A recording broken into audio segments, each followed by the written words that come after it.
안녕하세요. 매일같이 반복되는 일상, 나 하나 없어도 잘 돌아가는 세상. 그런 삶들이 때론 지치고 힘들어질 때 항상 제 옆에서 응원해주며 잘 될 수 있을 거라고, 치료 잘 받으면 좋은 결과 올 거라고 말했던 남편. 제일 많이 의지하고 믿고 사랑했던 하나뿐인 남편에게 너무나도 큰 배신감에 하염없이 눈물이 흐르네요. 제 나이 42살, 남편 나이 44살입니다. 아이 계획조차 가질 수 있는 여건이 안 될 정도로 워낙 정신없이 바쁜 세월을 살다 보니 지금은 잘했다 생각합니다. 10년 전 저는 의류회사에서 일을 했었고 남편은 의류 자재를 조달해주는 업체에서 일을 하고 있었는데 자주 얼굴을 보게 되니 자연스럽게 눈에 들어왔고 서로의 감정을 확인하게 되면서 연애를 하게 되었습니다. 자신이 하고 있는 일에 대한 열정이 둘 다 열정적이라 연애하면서도 거의 일 얘기만 할 정도였습니다. 그렇게 서로에 대해 알아가면서 같은 직종에서 일하다 보니 마음이 잘 맞아 결혼까지 하게 되었습니다. 남편과 저는 결혼 전부터 사업 추진에 대해서 이야기를 했고 저희가 계획한 대로 결혼 후 매장을 오픈했습니다. 저는 남편에게 의류를 조달받아 옷을 디자인해서 제작까지 모두 하게 되었고 매장 안에 저희가 직접 만든 옷이 하나하나 걸렸고 입소문을 타면서 처음부터 좋은 결과를 가져오게 되었습니다. 그만큼 원단에도 더욱더 신경을 많이 썼고 가격 대비 원단 질이 좋다는 평가를 많이 받게 되면서 사람들이 점점 몰려드는 탓에 아르바이트생을 한 명 고용하게 되었습니다. 의류 판매 관련해서 꽤 일을 오랫동안 해왔던 사람이었고 손님들과의 부침성도 정말 좋아 점점 많은 단골을 만들게 되었습니다. 사업이 커지고 아르바이트생도 한두 명 더 늘어나게 되면서 저희가 목표했던 일들이 너무 잘 되니 하루하루 행복하고 감사했습니다. 그렇게 정말 열심히 달려왔는데 앞만 보며 오로지 일에 대한 열정 하나만으로 살아오게 되었는데 왜 저에게 이런 일이 생기게 된 건지 정말 이해할 수 없었고 지금의 상황을 받아들일 수 없었습니다. 저 같은 경우 먼지를 많이 먹다 보니 장기침을 많이 했고 그러다 보니 목이 많이 아파 건강식품과 병원에서 약을 처방받아 살아왔습니다. 하지만 점점 몸 상태는 나빠지게 되었고 기침을 하게 되면 가슴 통증이 동반돼 참을 수 없을 정도의 고통까지 오게 되면서 남편과 함께 병원을 찾아가 정밀 검사를 받게 되었습니다. 그리고 병원에서 듣게 된 충격적인 사실에 저는 한참을 의사 선생님을 보며 멍하니 있었고 이 사실을 받아들일 수 없다는 남편은 검사가 잘못된 거 아니냐며 의사 선생님께 살려달라고 애원하고 있었습니다. 폐암 4기 판정을 받게 된 저는 하늘이 무너지게 되었고 남은 기간 6개월이라는 말에 더욱더 절망스러웠습니다. 길면 1년 정도는 버틸 수 있다고 말했지만 지금의 경우 항암 치료를 일단 받으면서 기적이라도 바라보는 게 어떻겠냐는 말과 함께 하던 일을 모두 멈추고 병원에 입원하게 되었습니다. 그렇게 몇 달 동안 항암 치료를 받고 있는데 처음에는 저에게 엄청 지극정성이고 매일 찾아와 눈물을 흘리며 저를 안아주고 제가 용기를 잃지 않게끔 옆에서 지켜줬었는데 매장 운영에 있어 정말 바쁜 하루하루를 보내다 보니 남편 또한 몰골이 말이 아니었습니다. 결국 병원에 찾아오는 횟수도 점점 줄어들게 되면서 워낙 매장 일이 바쁘다면서 그래도 함께 이뤄낸 사업을 절대로 무너지게 할 수 없다며 자주 찾아오겠다고 했지만 점점 횟수는 줄었습니다. 시부모님께서도 걱정된다며 몇 번 왔었고 저희 부모님은 눈물을 흘리시며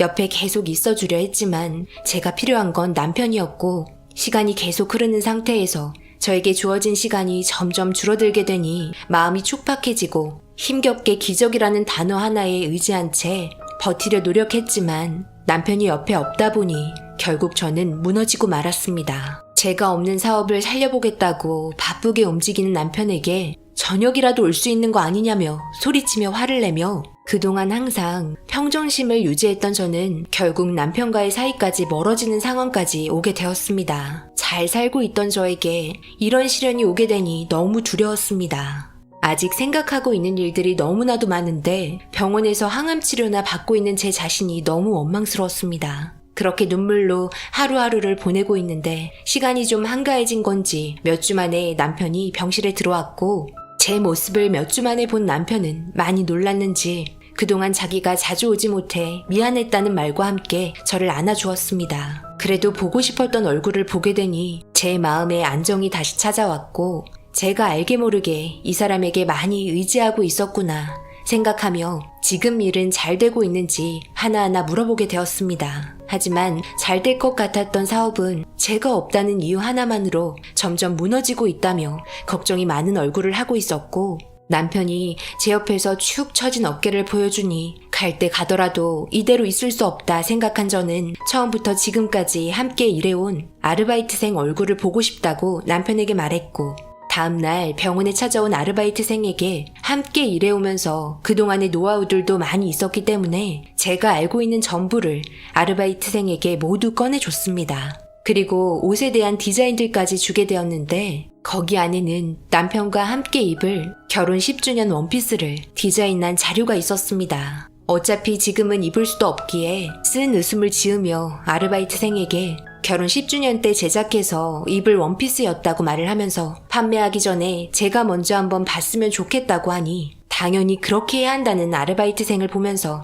제가 가지고 있던 자료를 모두 주게 되었습니다. 더 열심히 하겠다며 마지막 인사를 하고 병실을 나갔습니다. 그렇게 저녁에 남편에게 전화가 왔습니다. 너무 고맙고 사랑한다며 매장 운영은 걱정하지 말고 몸 관리 잘해서 다시 함께 일했으면 좋겠다며 다음날 저녁에 온다고 말했지만 하루가 지나고 이틀이 지나고 일주일이 지나도 남편은 오지 않았습니다. 전화 한 통 없고 전화 받지도 않아 워낙 바빠서 그런가 보다 생각하며 이해하려 노력했고 참고 기다렸습니다. 그렇게 2주 만에 얼굴을 보였습니다. 미안, 내가 요즘 너무 바빠서 주문이 엄청 밀려있어. 원래 우리가 오프라인만 했었잖아. 이번에 온라인까지 발을 넓히면서 주문이 너무 많아서 잠을 잘 시간도 없네. 당신이 디자인해준 옷들 없어서 못 팔고 있잖아. 몸은 좀 어때? 괜찮아지고 있는 것 같아? 내가 전화도 못해서 많이 서운했지? 회사는 잘 돼가고 있는데 당신은 점점 말라가고 있는 것 같네. 병원에서는 뭐래? 몸은 좀 괜찮아지고 있는 것 같대? 그래도 계속 항암 치료 받고 있으면 전보다는 좋아졌을 거 아니야. 일이 잘 돼서 정말 다행이네. 온라인까지 넓혔으면 잠잘 시간도 없겠다. 나는 더 이상 전이 되고 있지는 않다는데 아직까지 회복이 되고 있지는 않네. 그냥 하루빨리 기적이 오길 바랄 뿐이지.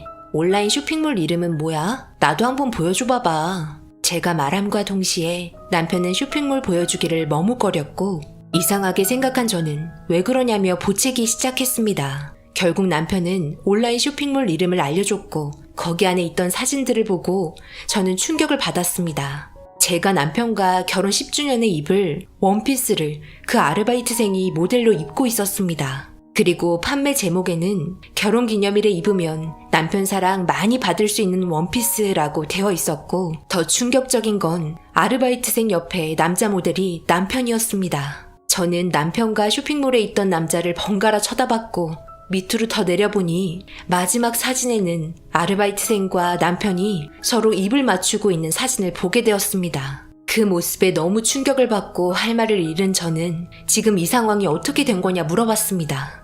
당신이 왜 여기 모델로 올라가져 있는 거야? 다른 옷들은 모두 외국인 모델 썼는데 왜 하필 이 원피스 입은 사진만 당신이 찍은 거야? 이 원피스가 도대체 뭔지 알고는 있는 거야? 그리고 왜 이 여자랑 입 맞추고 있는 건데? 그게 이 원피스만큼은 일반인들에게 어필하려면 연령대에 맞는 사람이 찍어야 한다길래 그래서 촬영한 건데 정말 감정 하나 없이 오로지 우리 매장이 잘 되길 바라서 찍은 것뿐이야. 오해하지 말아줬으면 좋겠어. 이 원피스 내가 판매하기 전에 분명 나한테 먼저 가지고 오라고 했단 말이야. 결혼 10주년 때 내가 입으려고 했던 건데 나한테는 아무런 말도 없이 그냥 이렇게 원피스 팔고 있고 둘이 결혼한 것처럼 자연스럽게 사진까지 찍었으면서 내가 오해 안 하게 생겼어? 나는 지금 죽어가는데 당신은 내가 세상 떠날 거라 생각하니 기분이 좋은가 봐? 남편은 절대 아니라고 몰랐다고 말하면서 지금 상황을 벗어나려 애쓰고 있었고 그런 모습들에 남편의 감정이 흔들리고 있는 걸 느낄 수 있었습니다. 저는 더 이상 말하기 싫다며 남편을 내쫓았고 다음날 다시 온다며 조용히 병실을 나갔습니다. 혼자 남겨진 병실에서 펑펑 울고 있는 제 자신이 너무 불쌍히 보였습니다. 왜 저한테 이런 일이 생기게 된 건지 이해할 수 없었습니다. 그렇게 밤새 잠 한숨 못 자고 슬픔에 빠져있는 저에게 다음날 아침 일찍 퀵 하나가 왔고 작은 상자에는 남편 쇼핑몰 이름이 적혀 있었습니다. 포장을 뜯어보니 그 안에 들어있던 내용물은 저에게 한 번 더 충격을 안겨주었습니다. 전날 남편과 아르바이트생이 통화를 했는지 아르바이트생이 저에게 퀵을 보낸 거였고 그 안에는 남편과 함께 입맞춘 사진 한 장과 결혼 10주년 때 입고 싶었던 원피스가 들어있었습니다. 부들부들 떨리는 손을 진정시키며 사진을 들어보니 뒷면에는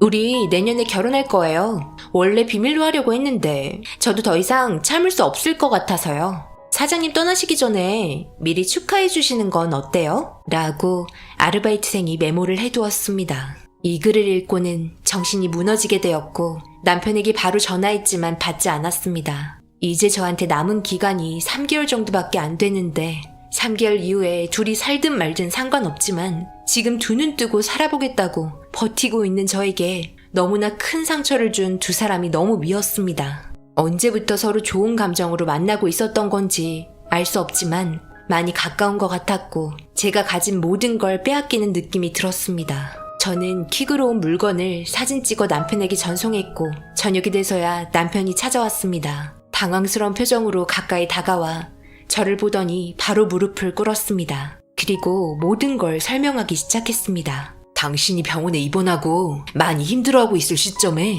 옆에서 정말 많이 도와주고 함께 보내는 시간이 많다 보니 결국 이렇게 된 것 같아. 그래도 당신에게 배려하려고 내년에 결혼하려 했어. 나에게 이런 감정이 느껴질 거라곤 정말 생각 못했지만 힘들어하는 나에게 정말 많은 도움을 주고 있어서 의지를 하게 되더라고. 미안해. 하지만 당신에게 온 킹 물건은 나도 정말 생각하지 못한 부분이라 당신에게 상처를 주게 돼서 나 또한 가슴이 많이 아프네. 그래, 그렇게 힘들었어? 나보다 힘들었어? 지금 내 상태를 보라고. 나가지도 못하고 머리는 항암 치료 때문에 다 벗겨지고 나도 의지하고 싶은 사람이 앞에 있는데 남편이란 놈은 내가 아픈 와중에 다른 여자에게 마음이 뺏겨서는 결혼까지 이야기가 끝났다고? 나한테 상처 주기 싫어서 내년으로 벌써 약속까지 한 거야? 그래, 3개월 남았는데 뭔 미련이 있겠어. 그래도 그렇지 10년을 함께 했는데 나 떠나기 전까지는 제발 좀 참지. 어떻게 이럴 수 있어? 마지막 남은 시간 내 옆에 있어. 나한테 이렇게 심한 상처를 준 그 알바생한테 복수를 한다느니 그런 건 시간이 얼마 남지 않은 나한테 아무런 의미가 없어. 어차피 떠날 시간 다른 거 바라지 않을 테니 짧으면 3개월, 길면 6개월이라고 그랬어. 10년을 함께 했는데 고작 몇 개월 함께 해줄 수 있잖아. 남편은 저에게 예상치 못한 물건이 도착하면서 정말 많이 미안해하고 있는 것 같았습니다. 그래도 살아온 세월의 정 무시할 수 없었습니다. 남편은 이제 얼마 남지 않은 시간 함께 해준다고 약속했습니다. 아마 더 빨리 세상을 떠날지 모르겠습니다. 지긋지긋한 항암 치료보다 남은 인생 밖에서 남편과 함께 가지 못한 곳이라든지 맛있는 음식 먹으며 다가오는 시간 잘 마무리하려 합니다. 가는 마당에 뭐든 용서하고 가렵니다. 저보다 더 좋은 여자면 마음이야 더 편할 것 같네요. 남편과 여행을 떠나기 전 몇 자 적어봤습니다. 여러분들께서도 항상 좋은 일 가득하시길 바라며 지나가는 시간 알차게 뜻깊게 보내시길 바랍니다. 모두 다 한번 겪게 되는 일 먼저 겪는다 생각하렵니다. 감사합니다.